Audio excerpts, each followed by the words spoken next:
दुखी मन को रोगी तन को मिलता है आराम आपके चरणों में हे गुरुदेव प्रणाम आपके चरणों में सारे तीर्थ धाम आपके चरणों में हे गुरुदेव प्रणाम आपके चरणों में गुरुदेव सुन लो मेरी फरियाद ओ गुरुदेव सुन लो मेरी फरियाद मैं आया तेरे पास गुरुदेव सुन लो मेरी फरियाद हे गुरुदेव सुन लो मेरी निर्बल को बलवान बना दो मूर्ख को गुणवान प्रभु मूर्ख को गुणवान प्रभु मूर्ख को गुणवान प्रभु निर्बल को बलवान बना दो मूर्ख को गुणवान प्रभु मूर्ख को गुणवान प्रभु मूर्ख को गुणवान प्रभु देव कमल और बंसी को भी देव कमल और बंसी को भी ज्ञान का तो वरदान प्रभु ज्ञान का तो वरदान प्रभु ज्ञान का तो वरदान प्रभु हे महादानी हे महाज्ञानी हे महादानी रहु सुबह शाम आपके चरणों में हे गुरुदेव प्रणाम आपके चरणों में सारे तीर्थ धाम आपके चरणों में हे गुरुदेव प्रणाम आपके चरणों में सारे तीर्थ धाम आपके चरणों में हे गुरुदेव प्रणाम आपके चरणों में हे गुरुदेव प्रणाम आपके चरणों में हे गुरुदेव प्रणाम आपके चरणों में बोलिए अपने अपने गुरु महाराज की जय जय श्री राधे ओम माल्यादीन सवन्नेने मालित्यादीन मया प्रभो मया हितानि पुष्पाणि पूजातं प्रविजयताम्मा अखण्डमण्डलाभ्याभृतं येन चराचरं तत्पदं दर्शितं देवं तस्मै श्रीगुरुवे नमः।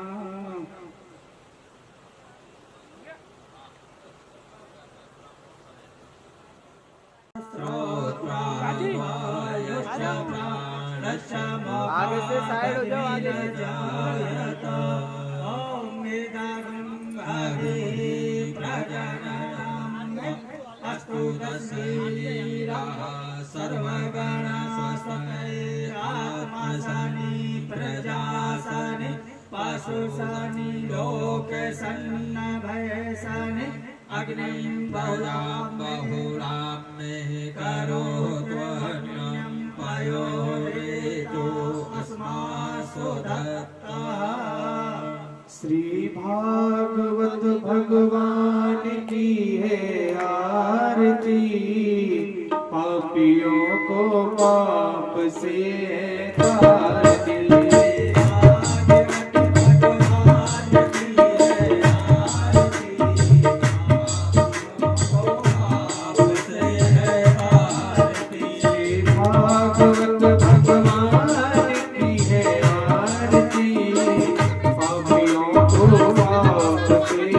Thank you.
शांतिरेव शांति सामा शांतिरेधि हरि ओम यज्ञेन यज्ञमय चन्द्रदेवा श्री कृष्ण प्रचोदयात् हरि ओम अंजनी नंदनाय विद्महे वायुपुत्राय धीमहि तन्नो हनुमत् प्रचोदयात् हरि ओम वृषभानुजाय च विद्महे कृष्णप्रियायै च धीमहि तन्नो राधा प्रचोदयात् हरि ओम हंसाय विद्महे परमहंसाय धीमहि तन्नो सुखः प्रचोदयात् सेवन्त काव्यकुल चंपक पाटलाब्जै पौर्णागजात करवीर रसाल पुष्पै प्रवाल तुलसी दल मांजलि भी त्वां पूजयामि जगदीश्वर मे प्रसीद नाना सुगंध पुष्पाणि यथा कालोद्भवानि च पुष्पाञ्जलिर्मया दत्तो प्राण परमेश्वर मंत्र सुगंधित सुमनिले सुमन सुगंधि सुजात पुष्पांजलि अर्पण करो हे नाथ करो शिवका बोलिए गजानंद भगवान की जय शंकर भगवान की जय श्री रामचंद्र भगवान की जय वृंदावन बिहारी लाल की जय दुर्गे मैया की जय हनुमान जी महाराज की जय भागवत महापुराण की जय व्यास जी महाराज की सुखदेव जी महाराज की परीक्षित जी महाराज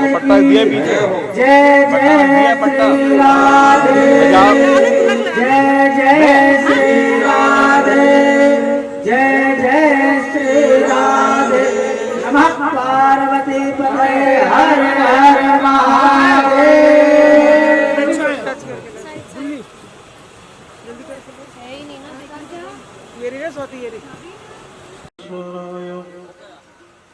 नित्याय शुद्धाय दिगंबराय तस्मै नकाराय नमः शिवाय शरणागतदीनार्तं परित्राणाय परायणे सर्वशत्रुहरे देवी नारायणी नमोस्तुते मनोजवं मानसतुल्यवेद्यं जितेन्द्रियं बुद्धिमतां वरिष्ठं वातात्मजं मानवयूथमुख्यं श्रीरामदूतं शरणं प्रपद्ये श्रीरामदूतं शरणं प्रपद्ये। बोलिए श्रीमद्भागवत महापुराण की जय। बोलिए व्यासदेव भगवान की पुरुषदेव भगवान की जय। वृंदावन बिहारी लाल की जय। हेलो श्री कृष्ण गोविंद हरे मुरारी हे नाथ नारायण वासुदेवा श्री कृष्ण गोविंद हरे मुरारी हे नाथ नारायण वासुदेवा श्री कृष्ण गोविंद हरे मुरारी हे नाथ नारायण वासुदेवा श्री कृष्ण गोविंद हरे मुरारी हे नाथ नारायण वासुदेवा हे नाथ नारायण वासुदेवा हे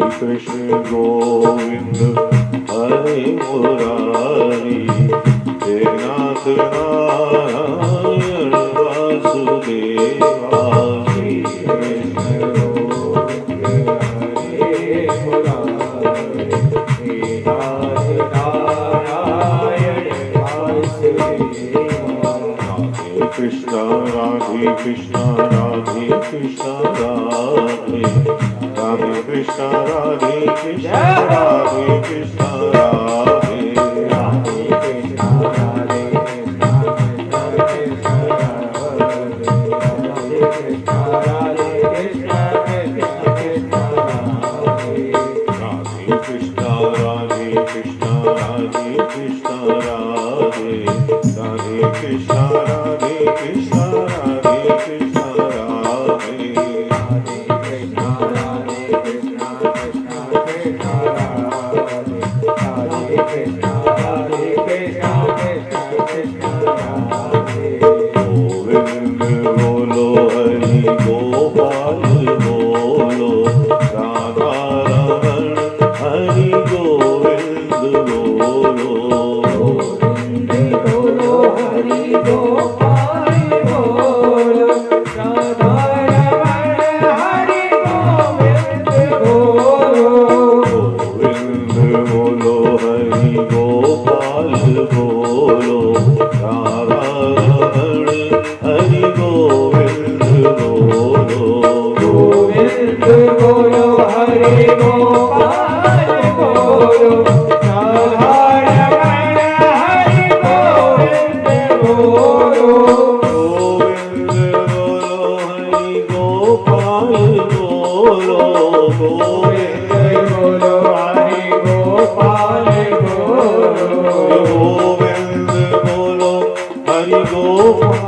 बोलो गोविंद बोलो हरि गोपाल बोलो गोविंद बोलो हरि गोपाल बोलो राधा रमण हरि गोविंद बोलो बोलो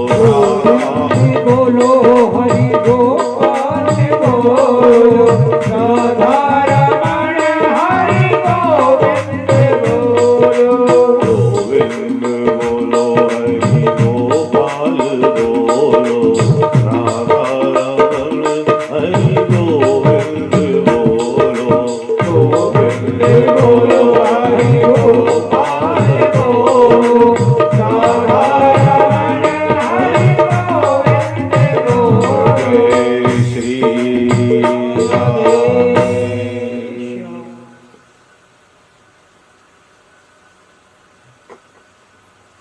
श्री गोपाल कृष्णाय नमः। यं प्रव्रजन्तमनुपेतमुपेति कृत्यं द्वैपायनो बृहकातरया जुहाव पुत्रेति तन्मयतया करवोभिनेदुस्तं सर्वभूतहृदयं मुनिमानतोऽस्मि।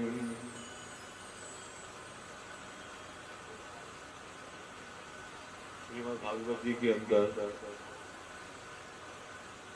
सर्वप्रथम जो विषय आता है उस विषय के अंतर्गत ये घोर कलिकाल है। इस कलिकाल में मानव जीवन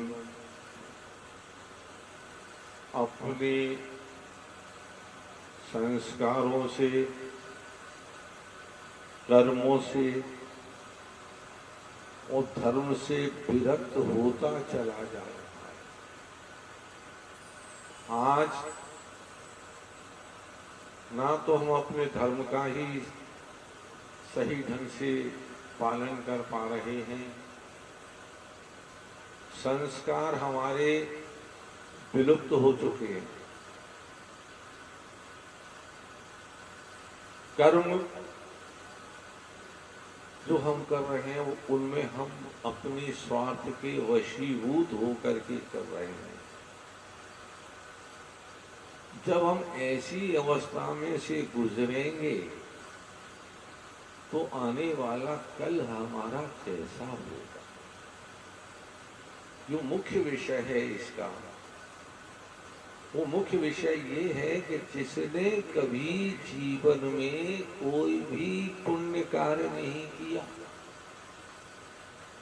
जिसने कभी कोई सत्कर्म नहीं किया, जिसने कभी भगवान का नाम नहीं लिया,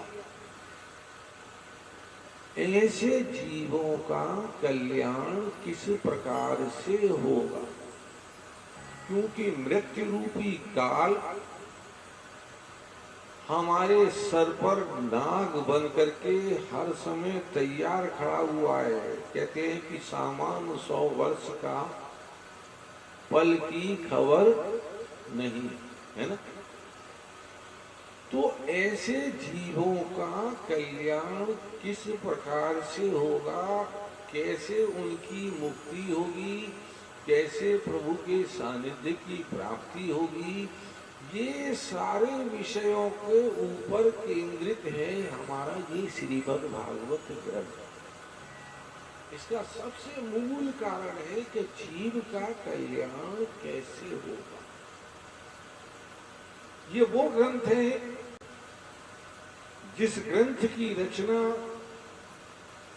करने के बाद व्यासदेव जी अपने पुत्र सुखदेव को प्रदान करने के लिए उनके पीछे भागे हैं। हे पुत्र, हे पुत्र, हे पुत्र, और सुखदेव जी आगे आगे दौड़े चले जा रहे हैं। अपने पिता को माया से ग्रसित देख करके जड़वत यानी वृक्षों के समान भाव से उन्होंने जवाब जो दिया, वो सारा तत्व है इसके अंदर। यद्यपि उन्हें इस सब की कोई आवश्यकता नहीं थी सुखदेव जी को। क्यों नहीं थी? क्योंकि वह तो अपनी माँ के गर्भ के अंदर ही ये संपूर्ण ज्ञान अर्जित कर चुके थे। जय जय श्री। देखिए क्या विषय है कि अपनी माँ के गर्भ के अंदर संपूर्ण ज्ञान उनको प्राप्त हो गया था, तो फिर इसकी उनको आवश्यकता ही क्या रहेगी। हमारे यहाँ कहते हैं कि माँ कि गर्भ में जब जीव आता है तो माँ का जैसा आचरण व्यवहार होता है वह सारे लक्षण उस जीव के अंदर स्वतः ही उत्पन्न हो जाते हैं। इसका प्रमाण है अभिमन्यु। अभिमन्यु को किसी ने चक्रव्यूह भेदन की विद्या तो नहीं दी, लेकिन उसने उस विद्या के 6 दरवाजों को भेदने का ज्ञान अपनी माँ के उदर में ही प्राप्त कर लिया। उसके बाद उसकी माँ को नींद आ गई तो 7वां द्वार कैसे तोड़ा जाएगा, ये इसका भेदन वो नहीं कर पाया। और वो 7 द्वार क्या हैं? हमारे शरीर के अंदर 7 ग्रंथियां हैं। उन 7 ग्रंथियों को इस श्रीमद् भागवत के अंदर खोला गया है। वो 7 ग्रंथियां मूलाधार, सहस्राधार, मणिपूरक इत्यादि जो चक्र हैं हमारे शरीर के अंदर, उन चक्रों का भेदन है ये श्रीमद् भागवत, जिसका ज्ञान परीक्षित जी ने सुखदेव जी से प्राप्त किया। बड़े भाग्यशाली होते हैं वो लोग जिनके यहाँ, जिनके कुल में इस श्रीमद् भागवत का आयोजन किया जाता है। बड़े भाग्यशाली होते हैं वो लोग जो इसका एकाग्रचित्त होकर के श्रवण करते हैं, इस ज्ञान गंगा में गोते लगाते हैं। बहुत ही भाग्यशाली होते हैं। इस श्रीमद् भागवत ग्रंथ के अंदर जो सबसे प्रथम विषय आता है, एक समय की बात है, देव ऋषि नारद भ्रमण करते करते वृंदावन के पावन तट पर आए हैं। तो वृंदावन के पावन तट पर आने के बाद में अनायास उनकी दृष्टि नदी के किनारे एक स्त्रियों का समूह बैठा हुआ था, उस समूह की ओर जाती है जहां पर दो वृद्ध पुरुष पृथ्वी पर अर्धचेतन अवस्था में पड़े हुए हैं। एक सुंदर स्त्री बड़ी जोर जोर से रो रही है और रोते रोते कभी कभी वो हंसने भी लग जाती है। अन्य स्त्रियां उसको सांत्वना दे रही हैं। देवऋषि नारद के मन में जिज्ञासा उत्पन्न होती है कि भाई ये आखिर कारण क्या है, ये स्त्रियां कौन हैं, ये स्त्री जो रो रही है ये कौन है, और ये वृद्ध जो पुरुष पड़े हुए हैं ये कौन है। तो मन नहीं मानता है देवऋषि नारद का, और देवऋषि नारद वहां उनके पास जाकर के जो स्त्री रो रही थी उससे कहते हैं, हे भद्रे आप कौन हैं, आप क्यों रोते रोते हंसने लग जाती हैं, आपके रोने और हंसने का कारण क्या है, ये मेरे मन में जिज्ञासा है कि आप मेरी जिज्ञासा शांत करो। तो वो इसलिए कहने लगती है कि हे देवऋषि,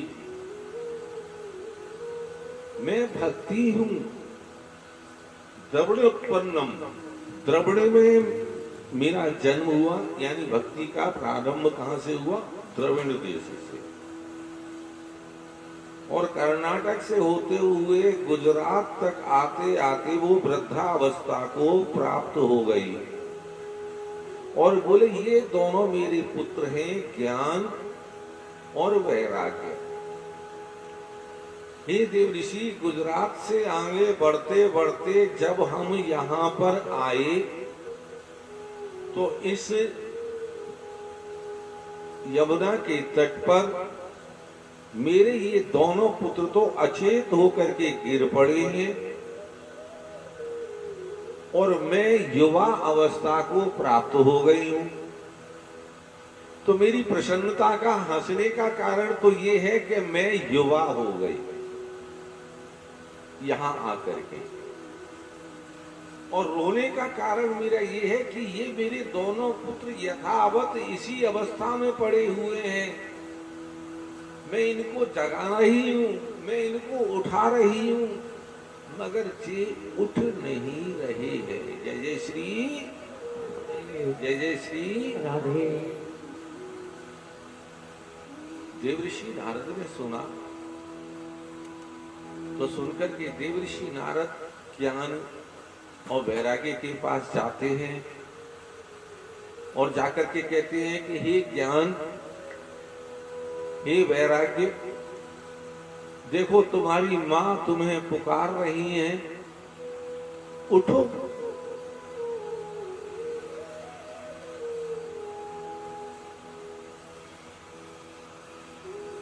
लेकिन देवऋषि नारद के उन शब्दों को वहां कौन सुनने वाला है। फिर देवऋषि नारद कहते हैं कि हे ज्ञान, हे वैराग्य, उठो। नहीं उठते हैं। तब देवऋषि नारद मन में संकल्प लेते हैं कि मैंने प्रभु का जितना भी ध्यान किया, मैंने जितना भी तप किया, मैंने जितना भी साधन किया, ये ज्ञान, ये वैराग्य, मैं अपना संपूर्ण तप बल तुम्हें प्रदान कर रहा हूं। उठो, अपना संपूर्ण तप बल देने के उपरांत भी जब ज्ञान और वैराग्य नहीं उठते हैं तो देवर्षि नारद के मन में खेद होता है कि इतना सब कुछ होने के बाद भी और ये उठे क्यों नहीं। जैसे कि हम और आप जब किसी संकट में होते हैं, ब्राह्मणों के पास जाते हैं, ब्राह्मण कहते हैं आप इस अनुष्ठान को कराइएगा, आपका कल्याण होगा। हम अनुष्ठान भी कराते हैं, हम पूजा पाठ भी कराते हैं। ब्राह्मण के द्वारा बताए हुए समस्त कार्यों को करने के उपरांत भी जब हमारा मनोरथ सिद्ध नहीं होता है तो हमारे मन में दुख होता है कि हमने इतना पूजा पाठ किया, भगवान की आराधना की, नाना प्रकार के जप तप साधन किए, फिर भी हमारे संकट का निवारण नहीं हुआ तो मन में व्यथा उत्पन्न हो जाती है, खेद उत्पन्न हो जाता है, भाव उत्पन्न होते हैं कि क्या हमारी पूजा पाठ सब निष्फल गई, बेकार गई। ऐसा ही देवऋषि के मन में उत्पन्न भाव हो गया कि मेरी रचना पे तो हर समय प्रभु का नाम विराजमान रहता है, मैं तो चलते फिरते उठते सोते बैठते हर पल केवल प्रभु के नाम को ही अपनी रचना पर बसाए रहता हूँ, फिर मेरे जगाने के उपरांत भी ये ज्ञान और वैराग्य जागृत नहीं हुए।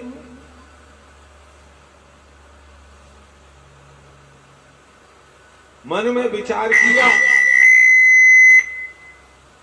विचार करने के बाद भक्ति से कहने लगे कि भक्ति तुम चिंता ना करो,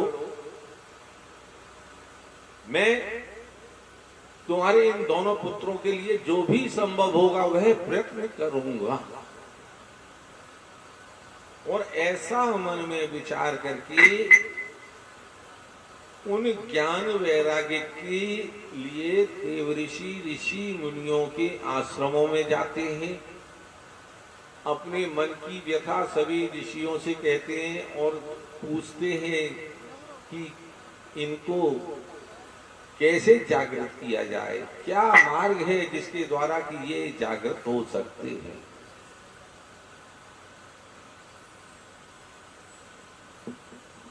देवऋषि नारद इस प्रकार से पूछते पूछते जब जा रहे थे तभी सनक सनंदन सनत कुमार इनसे देवऋषि नारद का मिलन होता है।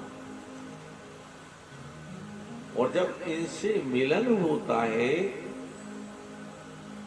तो देवऋषि नारद इनसे भी वही प्रश्न करते हैं। और जब वही प्रश्न करते हैं तो सनक सनंदन सनत कुमार कहते हैं कि हे देवऋषि नारद, सत कर्म अनुष्ठान करो जिसके करने से तुम्हारे मनोरथ की सिद्धि होगी। इस श्रीमद् भागवत का वास्तविक नाम क्या है? सत कर्म अनुष्ठान। सनक सनंदन सनत कुमार कहते हैं कि सत कर्म अनुष्ठान करो जिसके करने से तुम्हारी मनोरथ की सिद्धि होगी। ये जान करके देवऋषि वहां से चलते हैं और गंगा के पावन तट पर जब आते हैं और वहां सनक सनंदन सनत कुमार के साथ इस सत्कर्म अनुष्ठान को प्रारंभ करते हैं।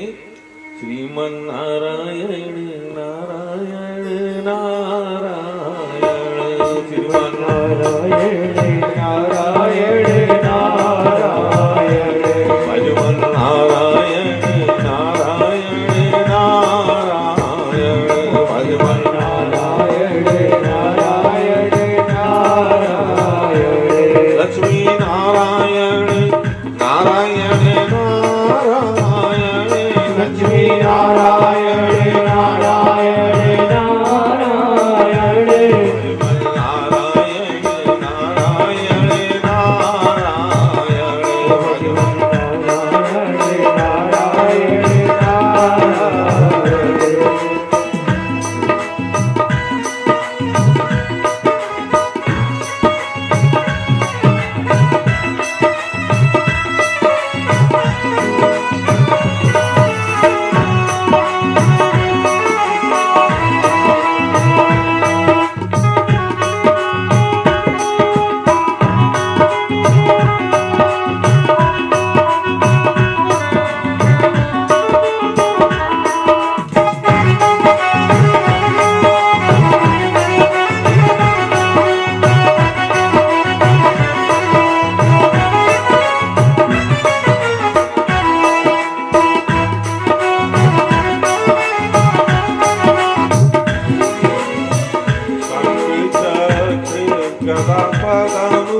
छत्र गदा पदम विराजे, शंख चक्र गदा पदम विराजे, गल में जयंती नारायण स्वामी, गल में जयंती नारायण, श्रीमन नारायण नारायण नारायण,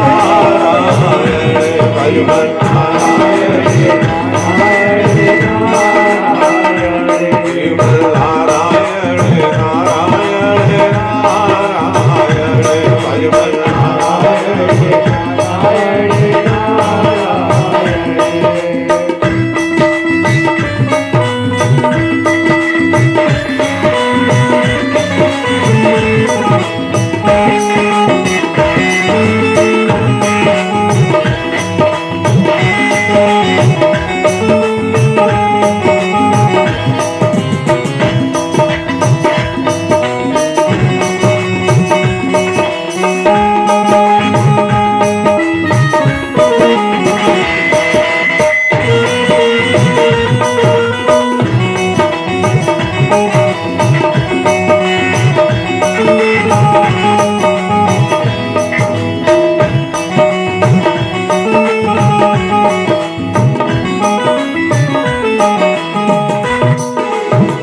सबरी के मेरे सुदामा के चंदुल, सबरी के मेरे सुदामा के चंदुल, सबरी के मेरे सुदामा के चंदुल, सबरी के मेरे सुदामा के चंदुल, चक चक भोग लगाया मैं स्वामी, चक चक भोग लगाया मैं, श्रीमन नारायण नारायण नारायण, नारायण नारायण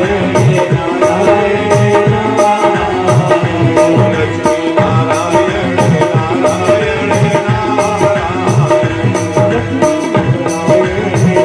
नारायण नारायण, श्रीमन नारायण नारायण नारायण, श्रीमन नारायण नारायण नारायण, लक्ष्मी नारायण नारायण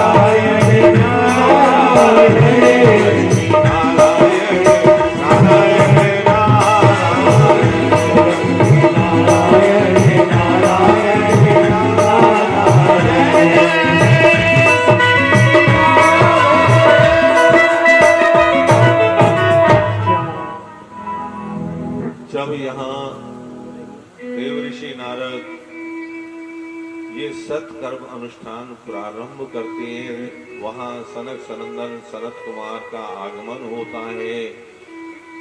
जो भी ऋषि मुनि सुनते हैं सभी वहाँ आ जाते हैं और वह स्थान उन सभी श्रोताओं से परिपूर्ण हो जाता है। कहीं भी बैठने के लिए किंचित भी स्थान शेष नहीं बचता है। तभी भक्ति ज्ञान और वैराग्य के साथ वहां आकर के उपस्थित होती है और उपस्थित होने के बाद जब उसको कहीं बैठने का स्थान नजर नहीं आता है तो वह देवऋषि नारद से कहती है कि हे ऋषिवर, हे देवऋषि, मैं कहाँ बैठूं? मैं कहाँ बैठूं? तो देवऋषि नारद कहते हैं कि हे भक्ति, तुम भगवान के भक्त